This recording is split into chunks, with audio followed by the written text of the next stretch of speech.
Hello and नमस्कार, welcome back to Lal classes. I hope you are doing well.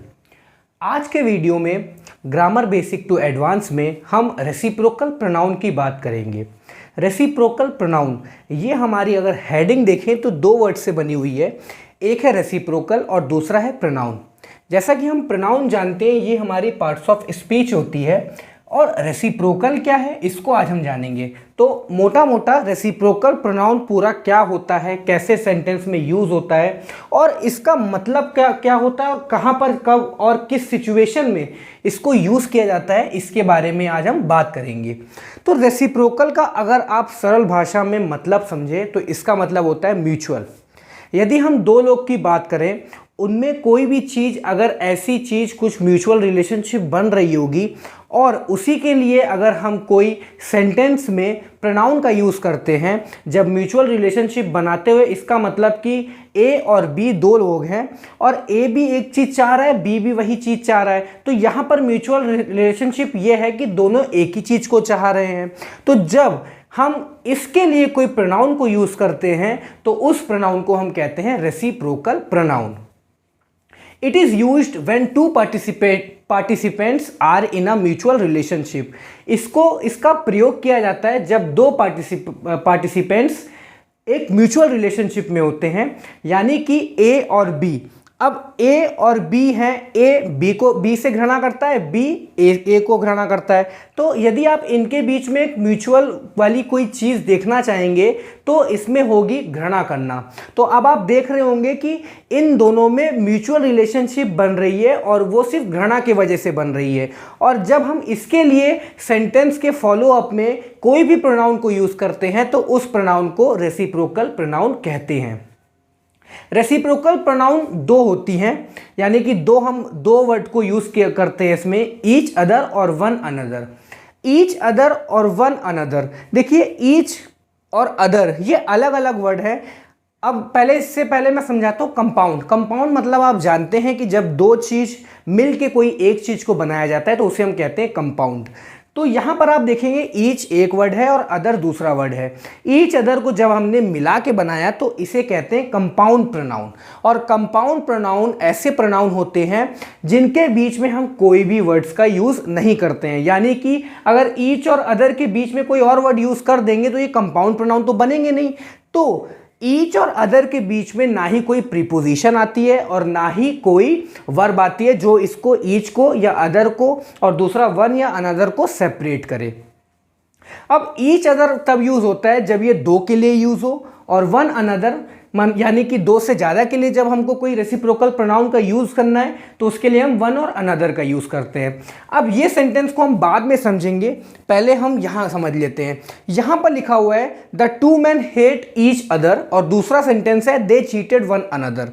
यानी कि अब देखिए आपको थोड़ा समझने में ये दिक्कत हो सकती है तो इसको मैंने एक्सपेंड करके लिख दिया है। तो इसका मतलब the two man hate each other का मतलब ये बन रहा है कि the two man hate comma each hates the other. तो दो लोग हैं वो घृणा करते हैं, प्रत्येक घृणा करता है दूसरे से। इसका मतलब कि एक दूसरे से घृणा करता है और दूसरा उससे पहले वाले से घृणा करता है।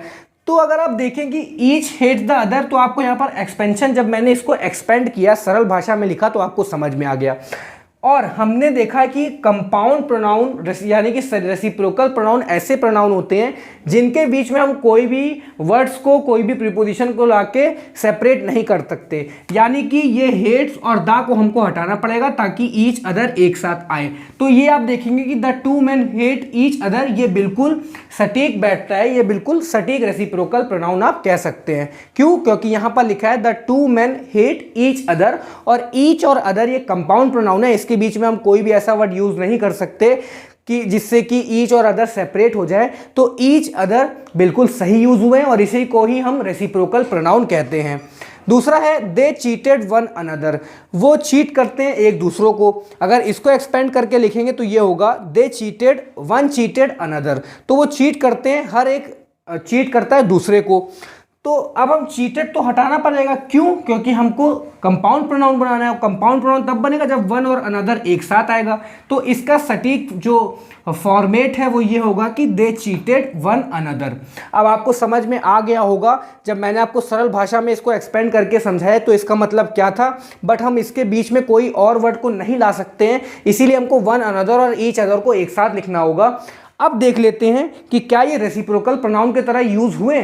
तो रेसिप्रोकल प्रोनाउन अगर आपको देखना है तो इसके लिए आपको दो रूल जो है याद रखने पड़ेंगे।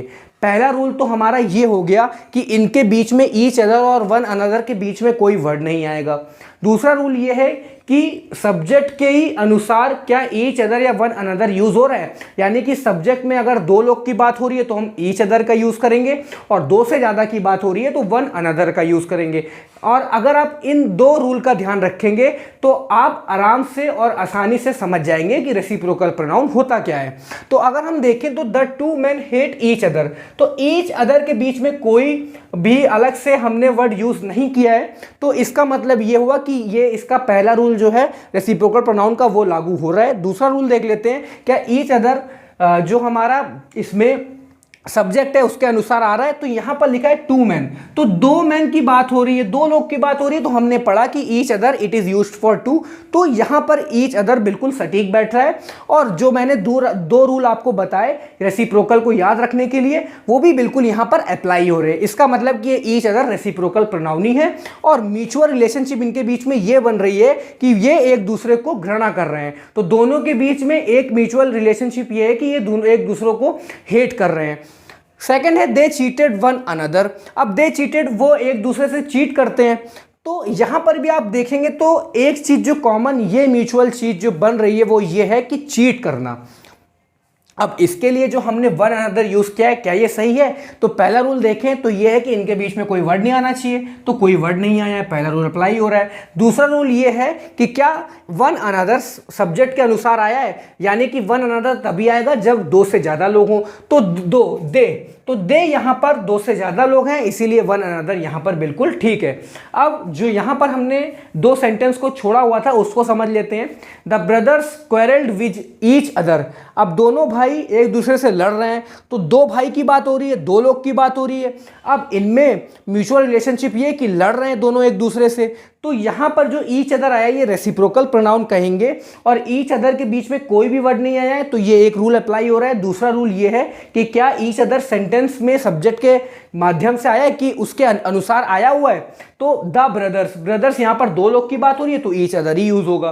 सेकंड में they all gave evidence against one another, तो वो एक दूसरे को एविडेंस दे रहे थे, तो यहां पर म्यूचुअल रिलेशनशिप ये कि एविडेंस दे रहे थे। तो एविडेंस दे रहे थे तो इसका मतलब कि अगर कोई भी आगे आने वाली प्रोनाउन आएगी तो उसको रेसिप्रोकल प्रोनाउन कहेंगे। तो वन अनदर यहां पर अगर हम देखें तो वन अनदर के बीच में कोई भी वर्ड नहीं आया, तो पहला रूल क्लियर होता है। दूसरा रूल ये है कि वन अनदर क्या जो सब्जेक्ट है सेंटेंस का उसके अनुसार आ रहा है, तो दे यहां पर दो से ज्यादा लोग की बात हो रही है तो वन अनदर ही यूज होगा, क्योंकि it is used for more than two people. तो आई होप आपको रेसिप्रोकल प्रोनाउन समझ में आया होगा कि रेसिप्रोकल प्रोनाउन का मतलब क्या है। और इसमें जो हमको दो रूल याद रखने हैं वो ये हैं कि इन दोनों जो वर्ड होते हैं हमारे कंपाउंड प्रोनाउन जो ईच अदर और वन अनदर है, इनके बीच में कोई भी ऐसा वर्ड नहीं आएगा जो ईच अदर या वन अनदर को सेपरेट करे। और दूसरा ये है कि क्या जो ईच अदर और वन अनदर आ रहे हैं वो सब्जेक्ट के हिसाब से आ रहे हैं कि नहीं, यानी कि सब्जेक्ट में अगर दो की बात हो रही है तो ईच अदर, दो से ज्यादा की बात हो रही है तो वन अनदर। आई होप आपको ये समझ में आया होगा। अगर कोई भी आपको डाउट्स हैं तो कमेंट करिए ताकि आगे आने वाले वीडियो में मैं उसे क्लियर कर सकूं। तो चलिए नेक्स्ट वीडियो में मिलते हैं, तब तक के लिए अपना ख्याल रखिए, पढ़ते रहिए। Thank you so much. जय हिंद।